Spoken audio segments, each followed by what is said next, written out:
हाँ तो जय हिंद, नमस्कार साथी जी, स्वागत है आप सभी का आपके अपने चैनल जीएलएस स्टडीज़ में। आज फिर हम आपके लिए साइंस के 20 महत्वपूर्ण प्रश्न लेके आए हैं। अगर आपकी पढ़ाई बिल्कुल धाकड़ तरीके से चल रही है तो 20 प्रश्न में से 15 प्रश्न में सही करके दिखाइए। तो चलिए साथी जी, बिना देरी को सबसे प्रथम सवाल से स्टार्ट करते हैं। और सबसे प्रथम सवाल आपका कहता है कि मानव वृक्क यानी मानव का जो किडनी होता है वो किस प्रणाली का एक हिस्सा है। तो ध्यान रखिएगा कि मानव का जो किडनी है वो आपका एक उत्सर्जन प्रणाली का हिस्सा है। ऑप्शन नंबर सी एकदम से राइट आंसर हो जाएगा। सवाल नंबर दूसरा कहता है मेरे साथी जी आपका कि पौधों में जाइलम निम्नलिखित में से किसके परिवहन के लिए जिम्मेदार है। तो पौधों में जो जाइलम होता है, ज से होता है जाइलम और ज से होता है जल। तो ध्यान रखिएगा, जाइलम जो होता है वो आपका जल यानी पानी के परिवहन के लिए जिम्मेदार होता है। ऑप्शन नंबर आपका ए एकदम से राइट आंसर हो जाएगा। सवाल नंबर दूसरा है बउआ जी आपका कि सवाल नंबर दूसरा है कि श्वसन के दौरान कौन सी गैस निकलती है। तो बबुआ को पता है कि श्वसन में हम लोग ऑक्सीजन गैस लेते हैं और कार्बन डाइऑक्साइड गैस को छोड़ते हैं। तो आपका ऑप्शन नंबर क्या हो जाएगा, ए एकदम से राइट आंसर हो जाएगा, CO2 गैस। ठीक है। सवाल नंबर चौथा है आपका कि फलों को पकाने के लिए निम्न में से किससे नियंत्रित किया जाता है। तो फलों को पकाने के हम लोग इथिलीन का उपयोग करते हैं। ऑप्शन नंबर क्या हो जाएगा बउआ जी, सी एकदम से राइट आंसर होगा। सवाल नंबर अगला है आपका कि न्यूरॉन का वह हिस्सा जहाँ जानकारी हासिल की जाती है उसे हम लोग क्या कहते हैं। तो न्यूरॉन का वह हिस्सा जहाँ जानकारी हासिल करते हैं उसको हम लोग डेंड्राइट कहते हैं, डेंड्राइट। ऑप्शन नंबर क्या हो जाएगा आपका, ए एकदम से राइट आंसर हो जाएगा बउआ जी। सवाल नंबर छठा है आपका, सवाल नंबर छठा है कि निम्नलिखित में से कौन आपातकाल हार्मोन है। इसमें से कौन सा जो है वो आपका आपातकाल हार्मोन है। तो ध्यान रखिएगा, एड्रीनैलिन हार्मोन को हम लोग आपातकालीन हार्मोन कहते हैं। ऑप्शन नंबर आपका ए एकदम से राइट आंसर हो जाएगा। सवाल नंबर 7वां है मेरे साथी जी आपका कि निम्नलिखित में से कौन सी अनैच्छिक क्रिया नहीं है। इसमें से कौन सी जो है आपकी अनैच्छिक क्रिया नहीं है। तो आपका जो चबाना है वो आपका अनैच्छिक क्रिया नहीं है। ऑप्शन नंबर डी एकदम से राइट आंसर हो जाएगा। सवाल नंबर अगला है कि मानव में गर्भ की अवधि कितनी है। तो मानव में गर्भ की अवधि कितनी दिन तक होती है। तो सबको पता रहना चाहिए कि मतलब एक माँ जो होती है वो किसी बच्चे को गर्भ में लेके कितना दिन तक रख सकती है। तो गर्भ कितनी होती है, तो मानव में जो आपकी गर्भ की अवधि होती है 270 दिन तक होती है। ऑप्शन नंबर आपका ए एकदम से राइट आंसर हो जाएगा। बउआ जी सवाल नंबर 9वां है कि गंगा एक्शन प्लान कब शुरू हुआ। तो गंगा एक्शन प्लान जो है वो आपका कब हुआ था, तो 1985 में शुरू हुआ था। ऑप्शन नंबर आपका बी एकदम से राइट आंसर हो जाएगा। सवाल नंबर 10वां है आपका कि मुकुलन द्वारा अलैंगिक जनन निम्नलिखित किसमें होता है। मुकुलन द्वारा अलैंगिक जनन किसमें होता है। तो ध्यान रखिएगा कि मुकुलन द्वारा अलैंगिक जनन जो होता है आपका वो ईस्ट में होता है। ऑप्शन नंबर क्या होगा, ए एकदम से राइट आंसर हो जाएगा।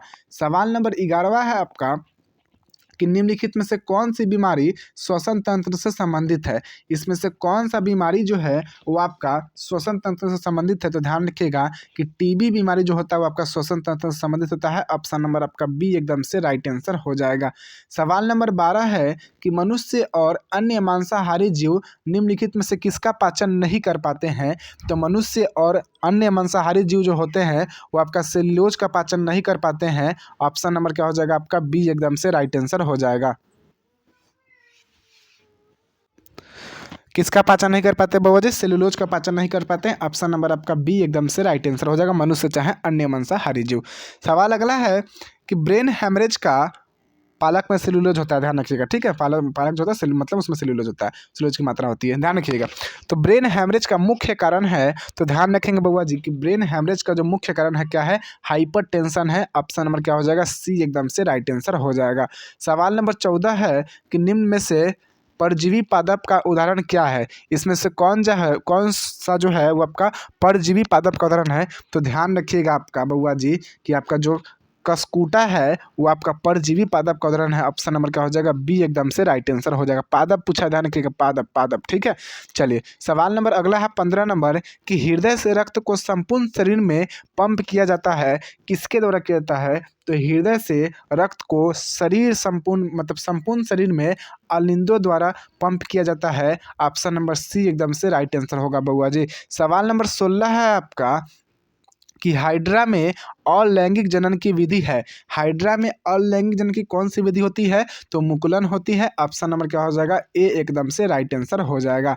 सवाल नंबर अगला है आपका कि जनन संचारित रोग है, इसमें से कौन सा जो है वो जनन संचारित रोग है? तो मेरे साथी जी इसमें से जो आपका है सिफिलिस भी, एड्स भी और गोनोरिया भी, इनमें से सभी जो है वो आपका जनन संचारित रोग है।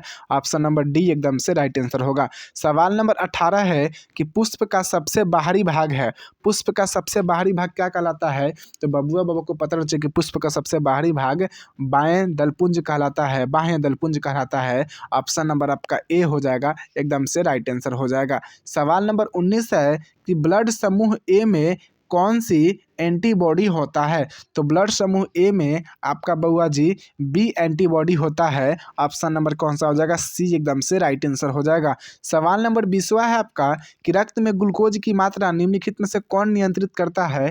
तो रक्त में जो ग्लूकोज की मात्रा है आपका इंसुलिन करता है कि ग्लूकागन करता है कि ऑप्शन नंबर आपका 2 और है कि गैस्ट्रिन कि आपका सोमैटोस्टैनिन। तो ध्यान रखिएगा कि रक्त में ग्लूकोज की मात्रा निम्नलिखित में से कौन नियंत्रित करता है? तो आपका इंसुलिन करता है। ऑप्शन नंबर क्या हो जाएगा बउआ जी? ए एकदम से राइट आंसर हो जाएगा। क्लियर है? चलिए तो हम लोग आज की इस वीडियो में इतना ही सवाल रहने देते हैं, मिलते हैं हम लोग नेक्स्ट वीडियो, तब तक के लिए जय हिंद।